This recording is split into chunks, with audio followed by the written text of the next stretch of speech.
é que anda a sua saúde mental? E do ponto de vista mais estratégico da pergunta, já pensou em desistir do ato de viver, entregar esse bilhete único que é o ato da vida? Hoje a gente vai falar sobre um assunto extremamente delicado, gestão emocional de quem está perto de consolidar esse ato, que é um ato indivisível. A vida humana importa. E a gente sabe o quanto é importante a gente falar sobre isso, detalhar os processos assistenciais e entregar um conteúdo de qualidade.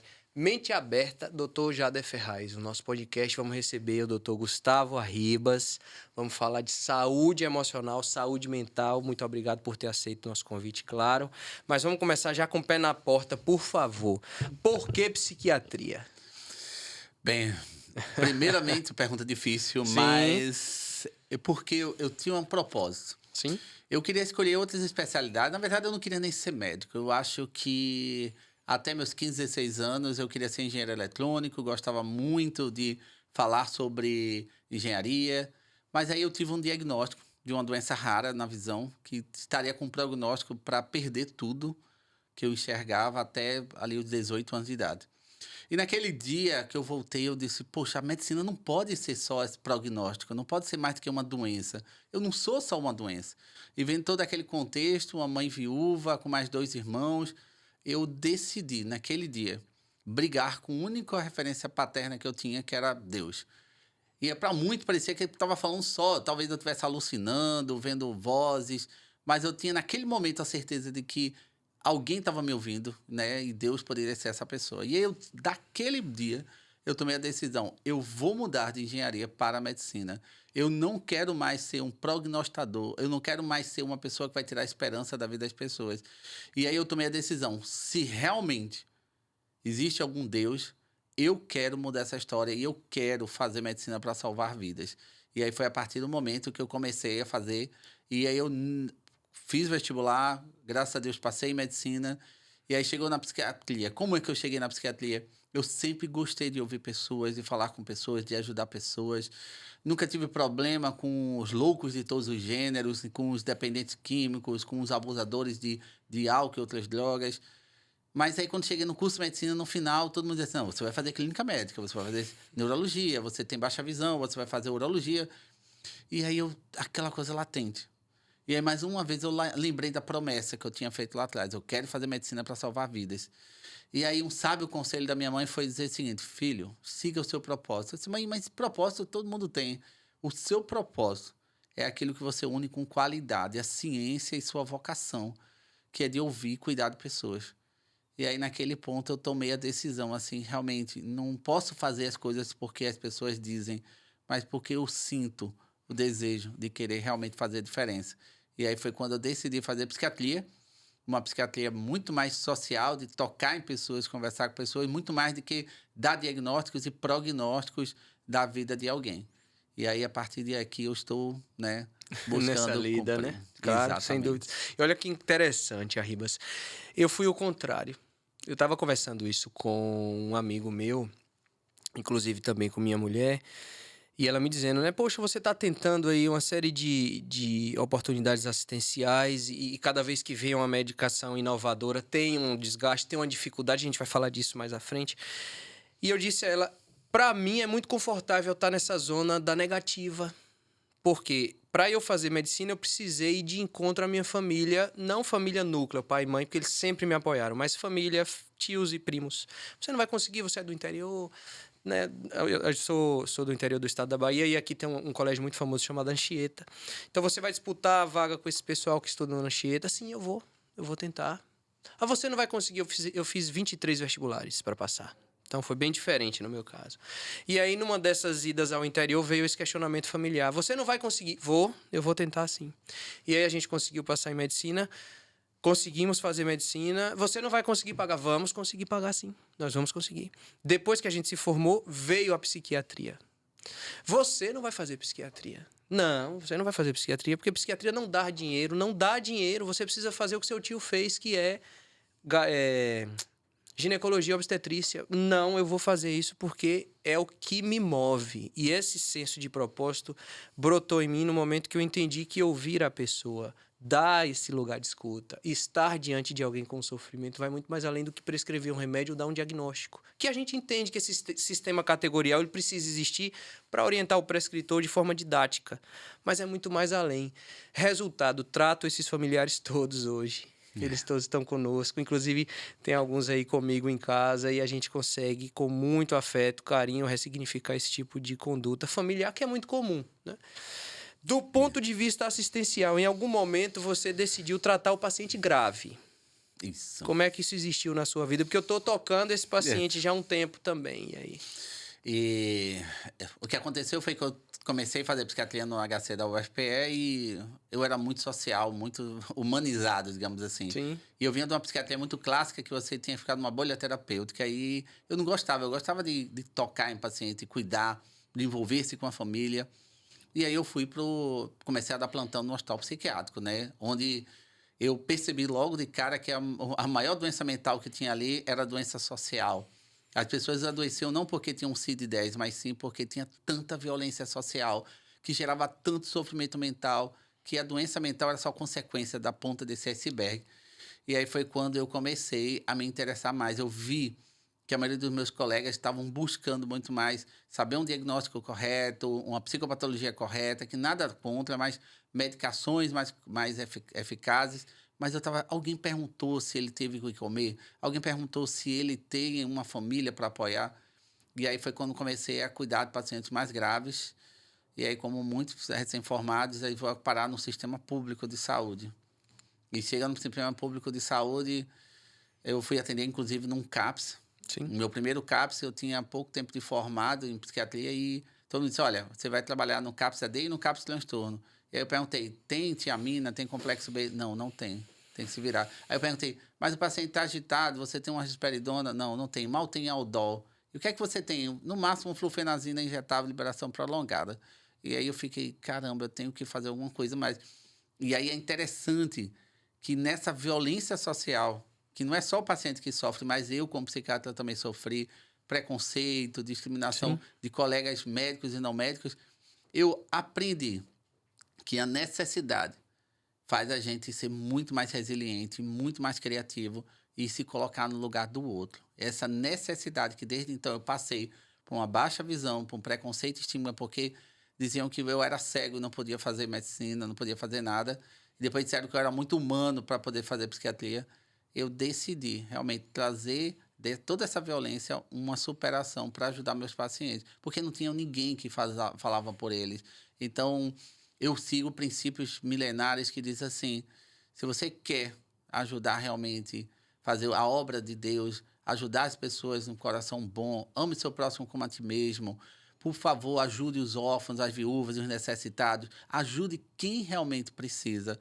Não que os outros não precisem, mas aqueles que estão sofrendo violência social e que têm doença mental, meu amigo, ele é a pior coisa que tem, Sim. porque eles não conseguem fazer mais nada. Sim, e isso é algo muito tocante, muito profundo, porque na minha pouca prática clínica, tenho 11 anos ainda de estrada, eu ainda faço SUS.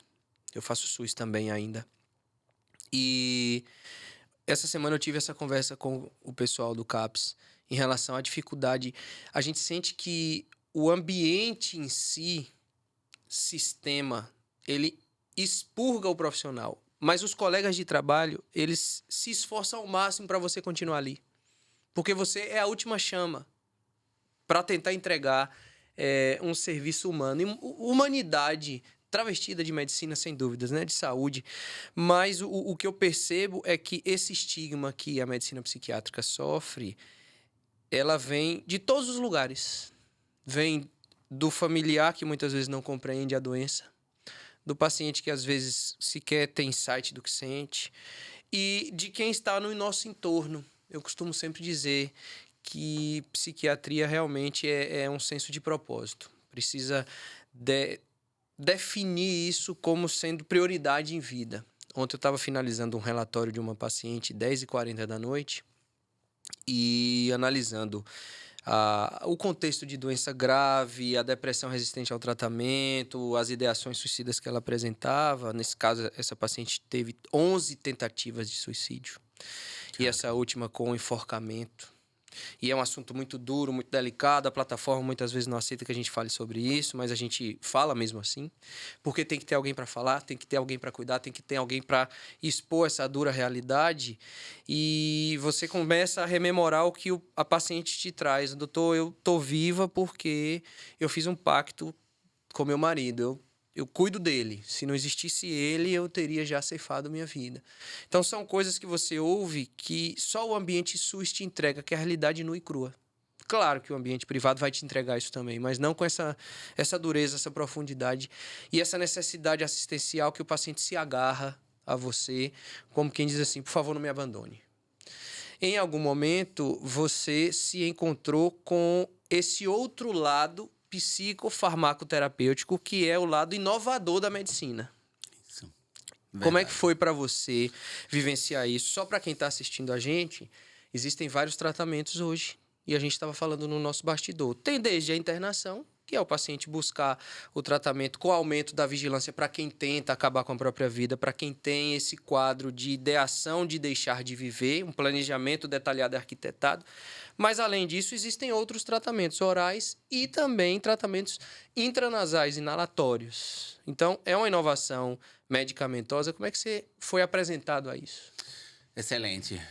Eu acredito que quando comecei a pensar nisso, acho que tem um pouco mais de 2018, quando eu comecei a ter mais acesso aos artigos científicos do mundo lá fora, e eu percebi, assim, uma pergunta latente dentro de mim. Por que não aqui no Brasil? Por que não em Pernambuco, no país, numa região do Nordeste ali? E aí, quando eu comecei a ler, eu ficava tentando. E aí, eu fui me deparar logo com um comportamento suicida. Sim. E aí, hoje eu trabalho na gerência, hoje há alguns anos, na gerência de atenção à saúde mental do Estado de Pernambuco. E uma das minhas atribuições, eu sou o único psiquiatra na gerência, e eu trabalho não só com a parte de educação continuada em saúde, mas também com a realização de protocolos, captação de recursos junto ao Ministério da Saúde. E aí eu fui ver que todos os dias, 15 pernambucanos tentavam suicídio. Eu recebo toda sexta-feira esse relatório por e-mail para redistribuir de alguma forma junto com a equipe para as diversas gerências regionais de saúde. E eu fui olhar quem mais cometia suicídio no nosso estado. Né? Eram os pacientes com depressão, nós temos pacientes com dependência química, mas tínhamos esquizofrênicos. E aí, naquela época, me deu um senso, vamos começar por algo que possa ajudar. E aí foi mais, começando a buscar nessa empreitada, foi buscando, estudando, eu me deparei com uma coisa mais difícil, economia e saúde. Sim. E o gestor toda hora dizia para mim, olha, não dá, não peça. E eu disse, olha, vamos tentar.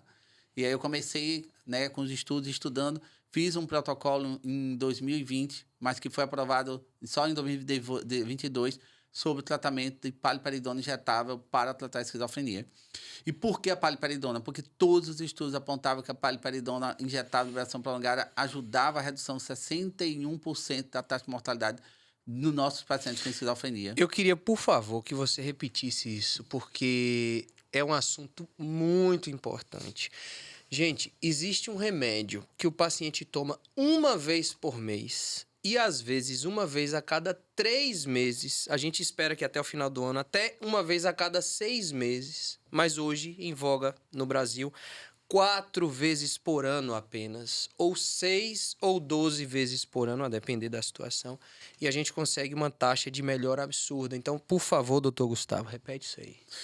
Exatamente. Então, vendo aquele cenário de comportamento suicida, 15 pernambucanos todos os dias tentando suicídio, eu não conseguia mais descansar. E o meu propósito de salvar a vida era muito grande. Foi quando eu fiz esse protocolo em 2018, da paliperidona injetável, liberação prolongada. E aí a pergunta que dizia assim, mas é muito caro. Sim. E aí a gente conseguiu fazer um estudo de economia em saúde mostrando que hoje uma internação psiquiátrica no SUS, 24 horas de emergência no SUS, custa R$ 1.811 em Pernambuco. E mais R$ 6.500 ao mês por paciente. Ou seja, quando a gente foi ver o custo e efetividade dessa paliperidona, a gente viu que implantar a paliperidona injetável, liberação prolongada, era muito mais barato. E aí a gente conseguia salvar vidas. Nós conseguimos reverter muito comportamento suicida. Nós temos hoje mais de 300 pacientes no programa usando a paliperidona injetável mensal e caminhando para trimestral. Nós temos vários pacientes. E, principalmente, nós começamos a salvar vidas de forma efetiva. não só olhar para números assim, que pena que ele faleceu, né? E aí seguimos esse mote. Em agosto de 2022, Pernambuco se tornou o primeiro estado da Federação Brasileira 100% de cobertura no SUS estadual para pacientes com esquizofrenia recebendo essa paliperidona de forma descentralizada, de Recife a Petrolina, da capital até o sertão. Todos os pacientes que têm um CID de F20 ou F20.9 poderá pegar essa medicação gratuitamente, sendo morador residente do SUS em Pernambuco. Nós vencemos essa guerra e aí não paramos por aí, fomos para os depressivos. Sim. E aí, para os pacientes depressivos, a gente fizemos um protocolo, conseguimos a padronização dos antidepressivos duais, depois fizemos um segundo protocolo para tentarmos agora a padronização do esketamina spray nasal para o comportamento suicida. Porque, volto a dizer, hoje a nossa emergência psiquiátrica estadual é a única que nós temos, atende 1.100 pacientes todos os meses. Nós temos 3 psiquiatras de plantão super sobrecarregados, com uma equipe de saúde mental também muito sobrecarregada pela demanda, com apenas 100 vagas para internar os pacientes. E aí, infelizmente, não tem vaga para todo mundo. Tentamos abrir outros leitos, mas não temos capacidade estrutural, recursos humanos para tudo isso. Fôlego financeiro, inclusive, né? Inclusive fôlego financeiro. E aí nós entendemos que o uso da esketamina spray nasal para pacientes com comportamento suicida ou pacientes com DRT ainda era menos onerosa do que uma internação no SUS. E aí, só para quem está assistindo a gente, como é que funciona isso aí que o doutor Arribas está falando? Quando o paciente tem anedonia, falta de prazer em realizar as ações, humor deprimido, tristeza, melancolia, apatia, isolamento social, retraimento social, falta de desejo em realizar o seu dia a dia, eu não me sinto bem, enfim, transtorno depressivo, a gente vai tentar uma medicação oral. Vai tentar um antidepressivo oral. Se esse antidepressivo oral falha, a gente tenta uma segunda possibilidade oral. Mas para o paciente que tem falha terapêutica depois de um período razoável, usando cada um deles no mínimo 6 semanas, e esse paciente continua com sintomas depressivos, a gente tem a opção terapêutica de subir de nível assistencial. E aí, para aquele paciente que, junto com esse momento depressivo, tem a ideação suicida, planejamento detalhado e arquitetado do ato de morrer, existe a esketamina spray nasal. Essa substância é uma medicação que vem para poder resgatar o indivíduo desse contexto desesperador que é entregar o bilhete único do ato da vida. E aí, estudos demonstram que esta substância consegue, em 4 horas por vezes, retirar esse indivíduo desse trilho negativo, desse horror que seria esse fato que seria desolador para a vida própria e da sua família. Então, já existem estudos demonstrando que esse tipo de substância tem um papel fundamental, porque eu sempre digo isso, doutor Arribas, qual é o local mais rico que existe na face da Terra? É o cemitério. Lá nós temos músicos, empresários, empresas que não foram abertas, livros que não foram criados, não foram escritos. Nós temos uma série de oportunidades de pessoas que não conseguiram dar sequência a uma série de melhoramentos para a sociedade porque ceifaram a vida antes do tempo. E hoje a medicina psiquiátrica consegue, com psicofarmacoterapia e outras estruturas terapêuticas que não farmacológicas, salvar vidas. E eu queria que você pudesse dizer para nós um pouquinho sobre a sua experiência com esse tipo de fármaco, que é a esketamina spray nasal. Perfeito. A primeira vez que eu fui apresentado, né, em 2022, eu fiquei super encantado, né? Havia muitos alvoroços sobre, é uma ketamina, o que era derivado. E aí eu comecei na minha prática clínica a utilizar esses pacientes. Inclusive, nós temos pacientes no SUS utilizando essa medicação já via judicialização. E a resposta é maravilhosa, porque antes eu pegava um paciente que dizia assim, doutor, o senhor é a minha única esperança. E eu costumo dizer que um paciente, quando chega para você com os 3 Ds da morte, que é o sentimento de desesperança, não tem mais solução. O sentimento de desamparo, nada nem ninguém pode fazer nada por mim. E o terceiro, o sentimento de desespero. A morte é uma solução. E aí isso é muito complicado para um psiquiatra estar ouvindo isso. Eu comecei a me deparar e me questionar, né, sobre o meu propósito, porque se eu tinha um propósito de salvar vidas, como é que eu não estava conseguindo? E quando chegou esse ketamina spray nasal, aqui no mercado brasileiro em 2022, eu vi como uma revolução. Eu aplicava a medicação, solicitava uma situação de urgência e emergência, inicialmente nos planos de operadores de saúde, via lei. Eu tive que estudar, inclusive, a lei 9656, porque dá o direito a todo procedimento de urgência e emergência em psiquiatria ser liberado em até 48 horas pelo plano de saúde, pelas operadoras de saúde. E aí eu comecei a ver a resposta. Eu aplicava uma escala de Madeleine no paciente antes da aplicação, via o sofrimento, pacientes com 40, 50 pontos na escala de Madeleine, que é muito grave, e aí eu via em 4 horas o paciente cair 4 pontos percentuais numa escala. Algo que, assim, nenhuma medicação oral conseguia fazer.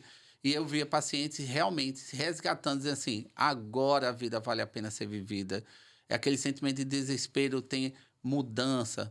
E aí é interessante porque eu não precisava parar o antidepressivo, eu continuava utilizando o antidepressivo com o uso da esquetamina spray nasal. E isso, para o psiquiatra, é muito confortante. Eu tive colegas, assim, abro o coração, que lá em Pernambuco nós perdemos 3 grandes amigos psiquiatras por suicídio.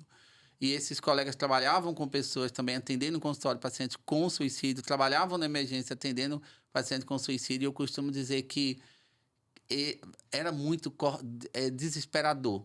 Quem atende um paciente com suicida, seja no consultório, seja no ambulatório, e vê que olhar para todos os lados e não vê uma solução, muitas vezes a gente é contaminado pelas essas ideias suicidas também.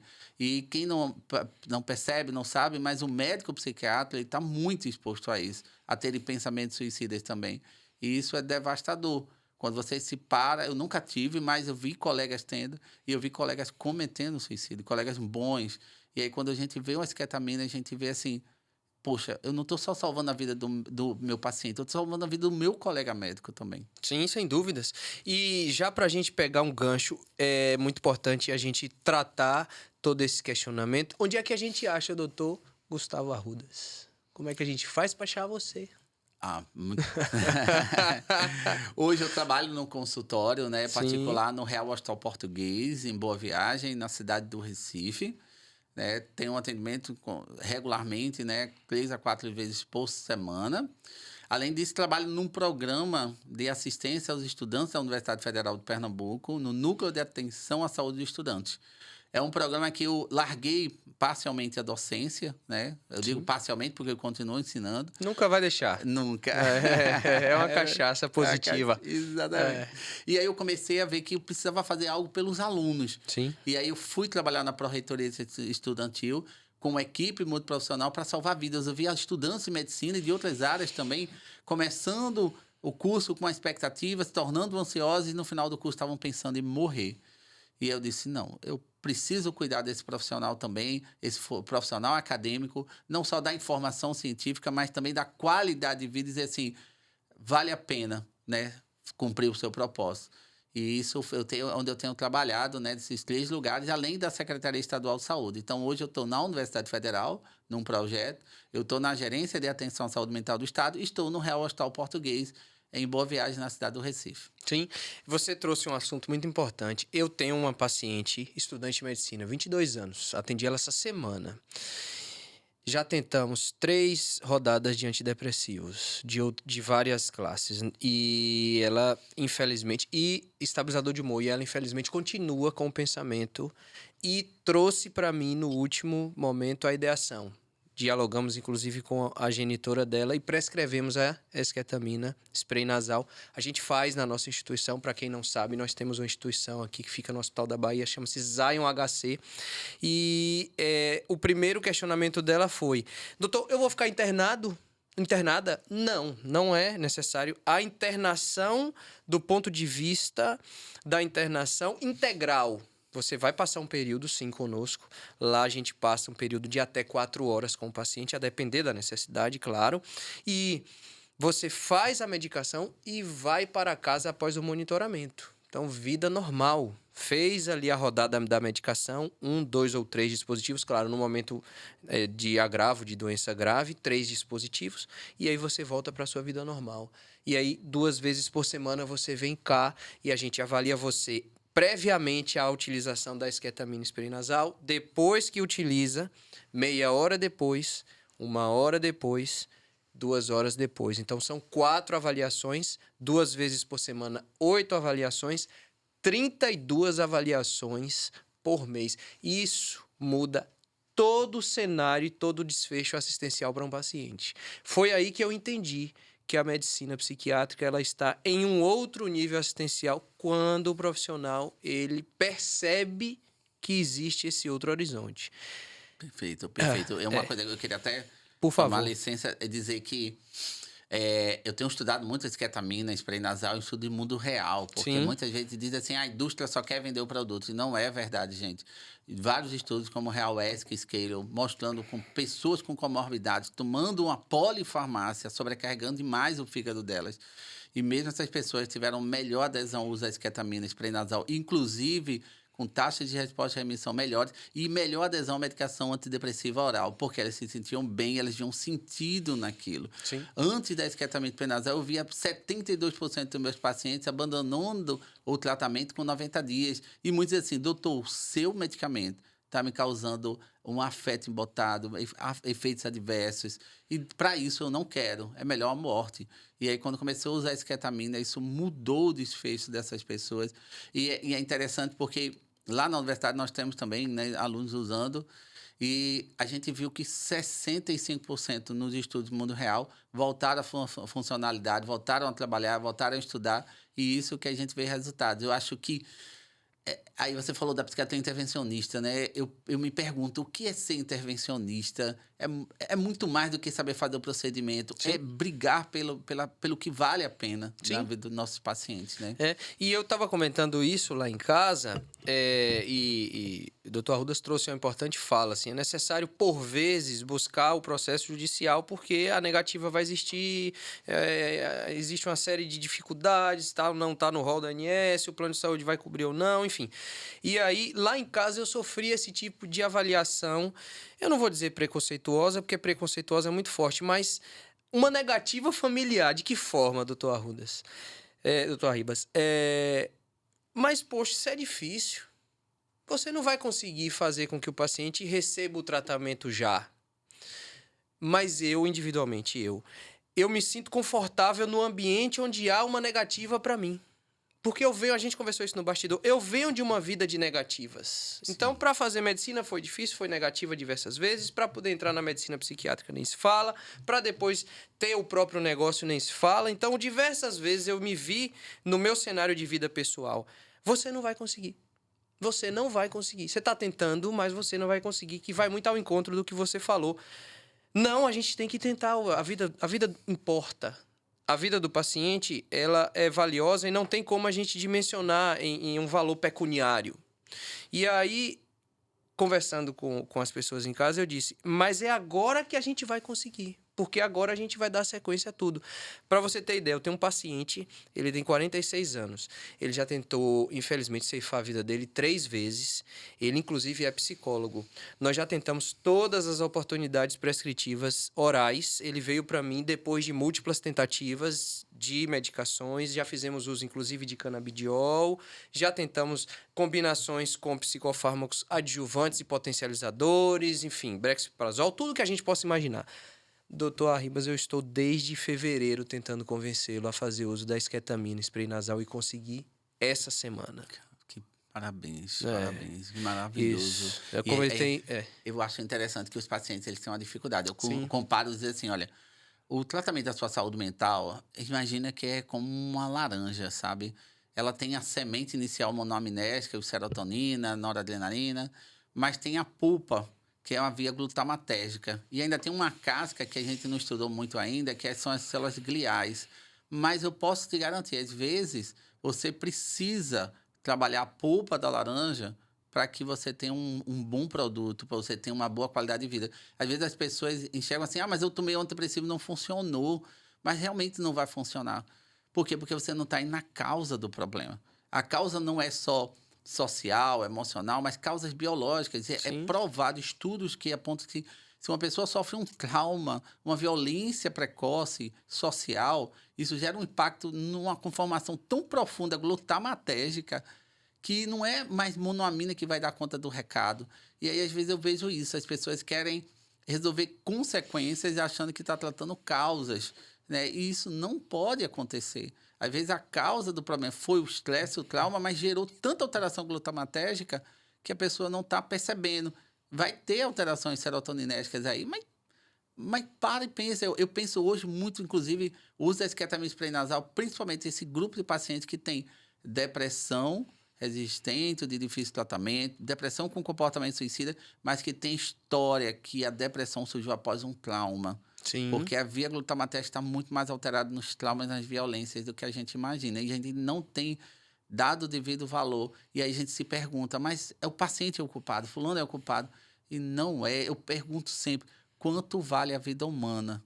Sim. Né? Sim, e isso que você trouxe é importante porque é papel do profissional que atende o paciente, do profissional prescritor, ter acesso a esse conhecimento.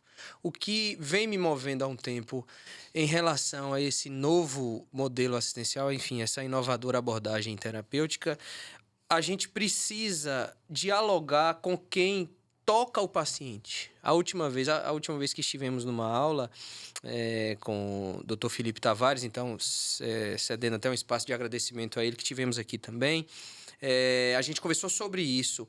E quando me foi dado o privilégio de convidar colegas, eu preferi convidar colegas que não estivessem na zona da especialidade. Então, nós tivemos médicos de saúde da família e comunidade, médicos da dor, radiologista, oftalmologista, cardiopediatra, colegas que eram clínicos gerais, intervencionistas, intensivistas, pessoas que tivessem a ver com o desejo de cuidar de pessoas, mas que não estivessem ali exclusivamente dentro da especialidade, porque essas pessoas são as primeiras que alcançam o paciente. É verdade.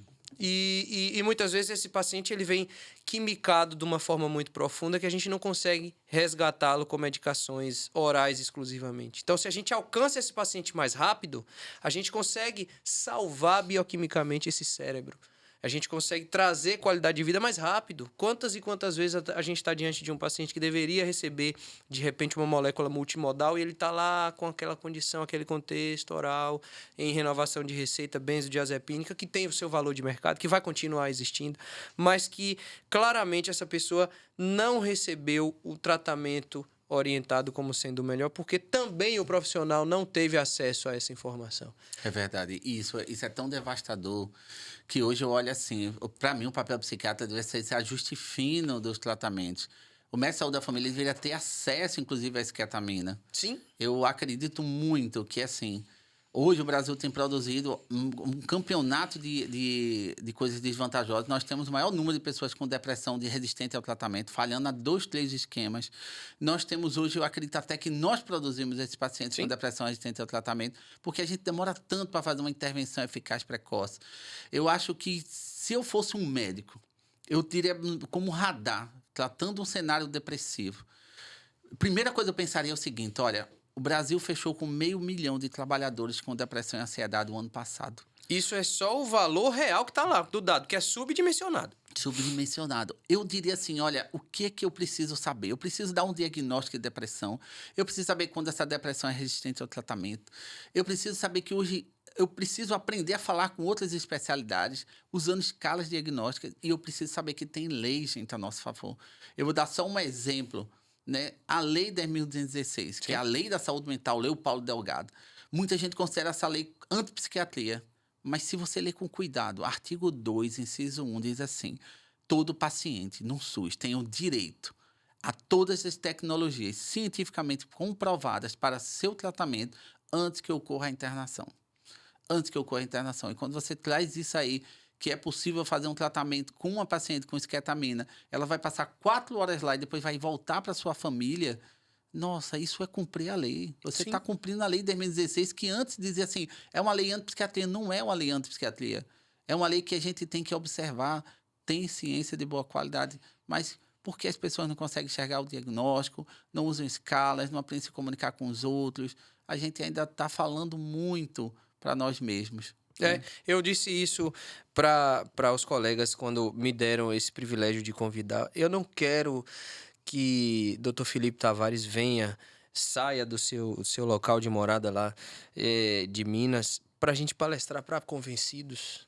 São colegas que estão ávidos por um conhecimento novo. E foi um momento muito positivo, por quê?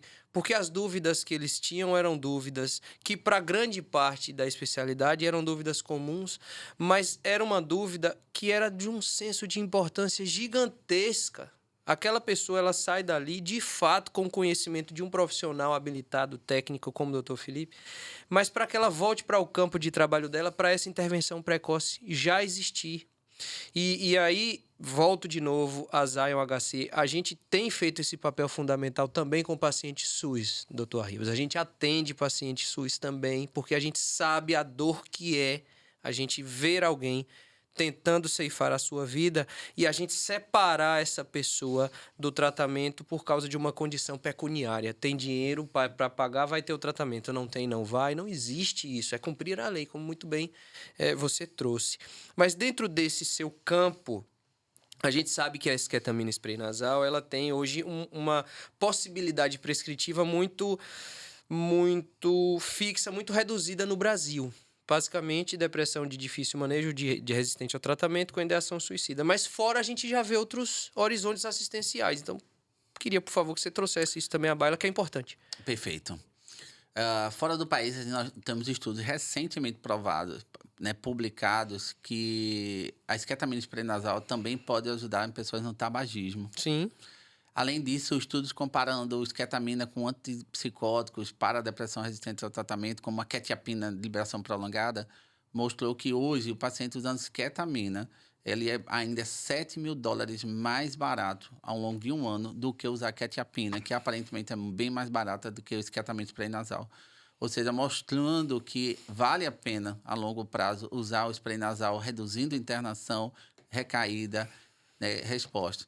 Para além disso, o recente congresso que, né, o ano passado o Dr. Roger McIntyre trouxe, né, que existem 3 áreas de maior gravidade, que a esquetamina, inclusive em monoterapia, Sim. poderia ser utilizada. É o paciente que apresenta, além da história do trauma, os sintomas de anedonia, como você bem falou, perda do prazer, a apatia, que é a perda da motivação, da energia, e o afeto embotado, né, que é esse esvaziamento, o sentimento de não ter sentimento. E esses pacientes em monoterapia seriam bem interessantes. Eu também acredito nisso, que é possível, sim, que a alteração glutamatética seja superior, em muitos casos, à alteração monoaminética. E aí, inclusive, paciente, por que não se pensar mais para frente, usar basicamente esquetamina spray nasal? E o mundo tem desenhado isso. Eu posso dizer que eu tenho experiência, por exemplo, na Bélgica. Na Bélgica, eles já entenderam tanto o conceito da esquetamina, que hoje lá é liberado sem judicialização no país inteiro. Eles entenderam que é muito mais caro internar. E aí eu trago um dado, não é só caro o paciente. Hoje um brasileiro que morre por suicídio, ele deixa de produzir R$500 mil e ele impacta mais 10 pessoas. 10 pessoas serão impactadas diretamente por esse comportamento suicida. E é por isso que o mundo tem feito a tarefa cada vez mais dar acesso a um tratamento eficaz, precoce. É a solução, não só do ponto de vista de salvar vidas, mas da economia em saúde também. E percebo também que grande parte da comunidade médica ainda se incomoda com a questão da precificação. Eu estive no momento em São Paulo participando de uma atualização e trouxe esse questionamento para um colega. E ele me disse isso. Mas esse valor é um valor que, de certa forma, traz uma condição de dificuldade de acessibilidade. E aí o questionamento que eu trouxe para ele foi o seguinte: nós temos um grupo no WhatsApp, nós que nos formamos, né, colegas de faculdade, todo mundo tem 4 ou 5 amigos que são irmãos de medicina. E lá nesse nosso grupo tem um oncologista. E o oncologista é hemato. E aí eu conversando com ele, quanto é que custa mais ou menos aí? Mais ou menos, né? Um ticket médio de um tratamento quimioterápico, 150, 160 mil mês para câncer de mama. E aí trouxe para esse colega esse questionamento. Mas por que a quimioterapia, que tem o seu valor e precisa continuar existindo, pelo amor de Deus, para a gente poder manter o indivíduo funcional, trazer ele para um momento de vida com qualidade, tem esse valor, e esse valor é um valor além de conhecido pela sociedade, bem aceito. E nós que estamos atuando, a maior atuação que nós temos é a tentativa da manutenção da vida. A gente tem um questionamento se o valor pode ser metade disso ou 1/3. Por quê que esse tipo de condição ainda existe dentro de nós, inclusive enquanto classe? Eu acho que a resposta começa a ver que... Eu vi essa resposta, inclusive, de um auditor, de uma operadora de saúde, diz assim, vocês psiquiatras são muito humanizados. Sim. E vocês não são agregados como uma classe, muitas vezes. E aí verdade. ele me chamou a atenção uma coisa que eu nunca tinha visto. A ficha do Sinan, que é a ficha de notificação compulsória de mortalidade por suicídio, item 54 tem assim, automutilação, sim ou não? Aí você marca sim. Aí vai para o item 55. O que motivou a automutilação, né? Esse autoextermínio do paciente? Pasme, no item 55 tem preconceito, racismo, sexismo, mas não tem suicídio. E ele traz essa ação. Que interessante, a ficha de notificação de suicídio não tem a palavra suicídio. Nossa. E aí ele já começa a trabalhar isso aí. Outro dado importante é que ele diz assim, vocês são tão subjetivos que vocês não aprendem a lidar e conversar com outras especialidades. Vocês começam a falar para si mesmos, não com os auditores. Então, botem escalas diagnósticas, como a MADRS, que é aplicada pelo profissional, ou a PHQ-9, que é aplicada pelo próprio paciente, inclusive em saúde pública em grandes países como Portugal. Terceiro, ele diz assim para mim, olha, se vocês soubessem que a gente paga 20 mil reais por mês numa internação psiquiátrica, que é um preço médio que as operadoras pagam, e vocês nem sabem que a taxa de resposta desse paciente pelo STAR-D, o estudo de depressão, é menos de 51%. E aí, esse auditor me mostrou. É interessante que ele diz assim, Gustavo, você compraria uma joia que você paga 20 mil reais e no primeiro mês você descobre que 51% dela é latão e não tem ouro. E aí você volta na loja e compra mais 20 mil reais. E aí essa joia que antes tinha 51% de latão, agora tem 63% de latão. Você continuaria? E aí no terceiro mês você gastou mais 20 mil reais, totalizando 60 mil. E aí essa joia caiu para 87% de latão. E aí ele me perguntou para mim, como vocês continuam investindo 60 mil reais em 3 meses, desenvolvendo um paciente com depressão resistente ao tratamento, onde 87% do tratamento vai falhar, não vai ter nem resposta, nem melhora de 50%. E aí foi quando eu virei a chave na minha cabeça, eu entendi que eu estava investindo na coisa errada. Eu estava tentando entender que um processo medicamentoso padrão que desses pacientes resistentes ao tratamento não iam funcionar nunca. Eu estava jogando 20 mil, mais 20 mil, 20 mil. No final, esse paciente estaria gastando ali pouco mais de 180 mil reais para ter, no máximo, 12% de resposta e quase nada de remissão. E aí foi quando caiu a ficha. Às vezes a gente prefere economizar agora, Sim. dizendo que o esquetamento prenasal é muito caro, quando lá na frente a gente vai gastar muito mais do que a esquetamina hoje nos oferece. Sim. E é isso que eu tenho visto, assim, nossos colegas médicos, principalmente da psiquiatria, eles precisam entender que valor é diferente de preço. O produto pode até ter muito preço, acima de uma ketamina, de uma quetiapina, por exemplo, mas ele é muito mais valoroso em termos de eficácia, resposta e remissão do paciente. E, principalmente, como você trouxe, reduzindo a internação, o tempo de internação dos pacientes, né? Como o estudo de mundo real aponta, 65% dos pacientes receberam alta em 30 dias usando só esquetamina spray nasal com seu antidepressivo. Se comparando com outros pacientes, esses pacientes passariam 6 meses. E 6 meses nós estamos falando de 180 mil reais. E aí é isso que muitas vezes a gente não enxerga na psiquiatria. Preferimos não dar trabalho, preferimos achar que está tudo muito caro, quando, na verdade, caro é a vida humana, que nem tem valor, porque é infinito. Sim, sim. E esse colega lá na capital, que eu costumo dizer, São Paulo parece mais capital do Brasil do que Brasília em si, em muitos aspectos. Eu saio daqui da Bahia e vou para lá, a percepção da gente, principalmente a gente cá do Nordeste, isso é péssimo. Eu tenho mudado isso bastante, sabia? É um complexo de vira-lata, vamos lá. Exato. Eu tô indo para São Paulo, eu vou beber de uma fonte e eu vou, de certa forma, me atualizar. E, de fato, até havia algum nível de atualização, porque era muito positivo. Mas quando você está diante de uma pessoa que você olha com um olhar de admiração pleno, porque realmente ele tem ali 30 anos já de medicina, e você vê que a justificativa para não uso da medicação não é porque ela seja fraca, que ela seja ruim, que ela não seja competente no que ela faz, que ela não seja eficaz, é por conta do valor pecuniário, do valor financeiro. E eu continuei. E chamei ele de professor, porque professor Mas quando a gente utiliza os 3 dispositivos, a gente não dá uma robustez química, a gente não consegue trazer potência para o remédio, mas aí fica caro demais. Eu olhei para aquela situação, Arribas, e falei, não é possível, eu acho que eu estou no lugar errado. Eu pensei que eu ia sair da minha Bahia para poder beber de uma boa fonte. E, de fato, a gente conseguiu ganhar algum nível de conhecimento, nem que seja para a gente não se encaixar nesse modelo assistencial exclusivo. Mas no meu lugar lá está mais evoluído o meu negócio. Então vamos em frente, porque a gente pensa em poder salvar a vida com as melhores ferramentas. Conversando hoje com a paciente que eu atendi, ela já tentou 12 tentativas medicamentosas. A depressão de difícil manejo dela já chegou já praticamente num auge de dificuldade. Não está na segunda ou no terceiro esquema terapêutico. É fibromialgia, tentou suicídio 3 vezes, já se internou 2 vezes em 2 instituições aqui em Salvador, de longa permanência, 6 meses em uma, 8 meses em outra. Tentou suicídio semana passada, ligando as bocas de fogão. Doutor, eu não sei mais o que eu faço. A gente tem, sim, uma tentativa. E é o que há de melhor do ponto de vista técnico, de maior eficácia, que os estudos estão demonstrando.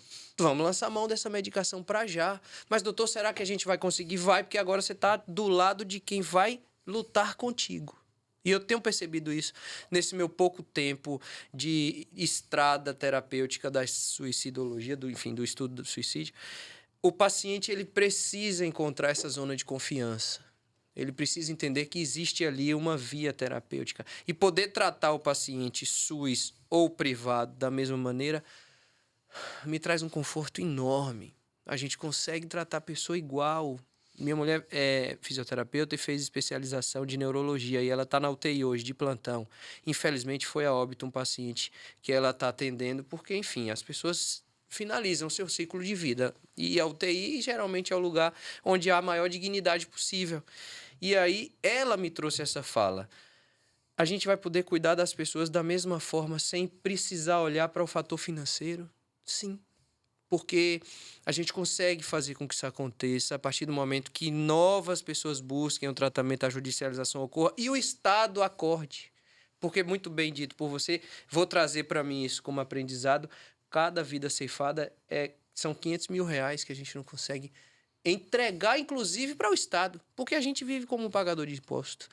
Do ponto de vista seu, onde é que o doutor Gustavo Arribas quer chegar? Essa é uma dura pergunta, mas eu costumo dizer que parece até... Eu tenho tentado unir, né? Acho que 2 ferramentas que eu aprendi. Uma ferramenta na minha mão direita, uma ciência de qualidade. E na ferramenta esquerda, um talento, um dom. Para realmente cumprir o meu propósito de salvar vidas. E eu tenho entendido que o ser humano, ele sendo um ser biopsicossocial e espiritual, ele precisa ser cuidado de maneira proporcional do seu corpo, entendendo as diversas vias glutamatérgicas, monoaminérgicas, no seu emocional, no seu social, no seu religioso. Porque eu acredito muito que quando a gente une, né, forças para salvar uma vida, eu costumo dizer, no feito daquele filme marcou minha história, A Lista de Schindler, dizia assim, salve uma pessoa, você pode estar salvando toda uma nação. E isso me dá um senso assim, que, poxa vida, será que aquela pessoa não mudaria a história? Seria o próximo Beethoven, seria o próximo Lionel Messi, seria o próximo presidente da República, seria o próximo psiquiatra que ia salvar tantas outras vidas. Então, eu tenho esse senso de salvar vidas, para mim, é a prioridade. E, se necessário for estudar mandarim para poder aprender novas tecnologias, eu vou fazer. Se for necessário estudar, como eu tenho estudado economia e saúde, fazer mestrado em inovação terapêutica, o que for necessário. Eu estou aqui para levar essa mensagem, porque eu tenho esse propósito na minha vida de que como as pessoas vão crer que a morte não vai ser uma solução, se não há quem fale. E como é que vão falar se não há quem as leve, não tem quem envie essa boa notícia, as boas novas, né?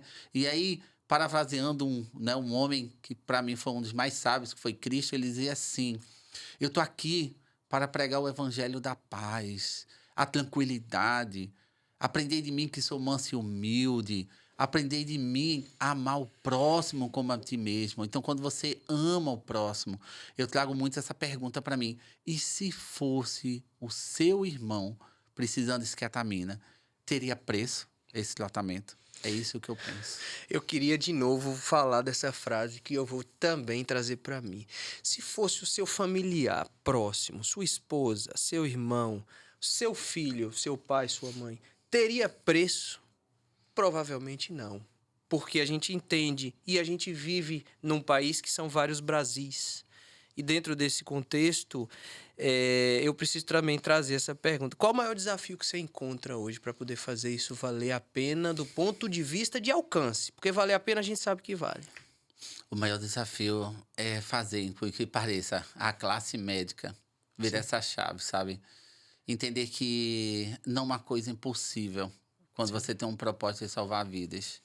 E eu acredito muito que Deus ele concede mais e mais talentos àquele que se dispõe a ajudar o seu próximo. E eu acredito que o maior desafio ainda é a gente ter uma classe médica em psiquiatria que aprenda que o conceito de ser um psiquiatra intervencionista não é só saber fazer uma estimulação magnética transcraniana ou só fazer esquetamina. É ser intervencionista onde é necessário, conversando com auditores, conversando com gestores, estudando um pouco mais do que só a psiquiatria e a medicina, estudando mais sobre sociologia, sobre economia, para poder falar. O verdadeiro psiquiatra intervencionista do futuro, ele vai saber manejar o equipamento, mas ele também vai saber manejar impacto social na vida das outras pessoas, a convencer pessoas de que vale a pena a vida ser vivida, de que hoje nós temos esquetamina spray-nasal para salvar vidas, que conseguem em 4 horas mudar o destino de uma pessoa. Então, é esse, né, o desafio que eu enfrento todos os dias, de convencer pessoas de que vale a pena mudar a história de outras pessoas. Vale a pena não só pedir para que o paciente se engaje com o seu tratamento, mas que você seja realmente engajado. Porque, para mim, o mais importante sempre vai ser a vida humana. Nossa, é muito emocionante ouvir isso. Eu preciso renovar de novo essa coisa toda de curtir, compartilhar, comentar, encaminhar para quem você ama.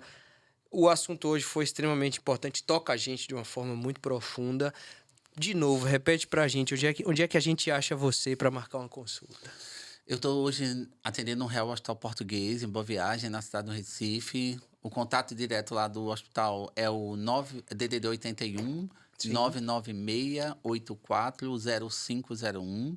Eu estou também no Instagram, na rede social CGM Arribas. Vocês vão procurar lá, vai ver uma pessoa de óculos escuro, sou eu. Importante, né? Tá sempre de estilo. Desse estilo, exatamente. Isso, sim. E hoje eu estou, né, na Gerência de Atenção à Saúde Mental do Estado, procurando e pedindo ajuda de vocês, porque eu só fiz o protocolo de paliperidona e padronizei, tenho buscado padronizar o do esquetamina spray nasal, porque eu tenho ouvido a necessidade das pessoas que eu tenho acompanhado, os estudantes de medicina e de outras áreas na universidade, e é realmente essas pessoas que valem muito a pena. Eu costumo dizer que a minha carreira profissional, ela é só uma isca que para cumprir o meu propósito e ajudar vidas, salvando vidas, isso é o mais importante. E eu vou sempre utilizar a psiquiatria como isso, porque eu, aqui para vocês, eu sou uma pessoa improvável, uma pessoa considerada cega ao ponto da justiça, uma pessoa considerada muito humana, muito social, ao ponto de muitos colegas, mas tá tudo bem para mim. O mais importante é que tudo que eu faça seja sempre para salvar vidas. Não importa até minha deficiência, pode ser uma isca, desde que salve vidas também. É isso. Muito obrigado, claro. Então, Zion HC, fica no Hospital da Bahia, sigam a gente no Instagram. Mente Aberta, Dr. Jader Ferraz, e o nosso Instagram, Dr. Jader Ferraz. Arribas, obrigado, viu? Que isso, cara. Muito obrigado. Nossa, hoje foi, de fato, eu costumo dizer sempre que hoje foi uma pedrada. Hoje foi muito bacana. Parabéns pelo seu trabalho. Eu já te conhecia, não pessoalmente, mas pela fala de colegas em comum, e eles não conseguiram traduzir o nível de humanidade que você tem. Então, parabéns, cara. Obrigado. Muito obrigado, meu amigo. Tamo junto, como sempre. Vamos em Gratidão. frente. Então, até breve. Gente, siga a gente. Vamos em frente toda semana, Mente Aberta, podcast de Dr. Jader Ferraz. A gente recebe colega médico, recebe paciente, recebe colegas da indústria farmacêutica, familiares de pacientes. A gente recebe educadores físicos, psicólogos, fisioterapeutas. A gente fala de saúde humana, que a intenção da gente é esclarecer, levar bom conteúdo para quem precisa ouvir e assistir a gente. Então, até breve com mais um próximo episódio.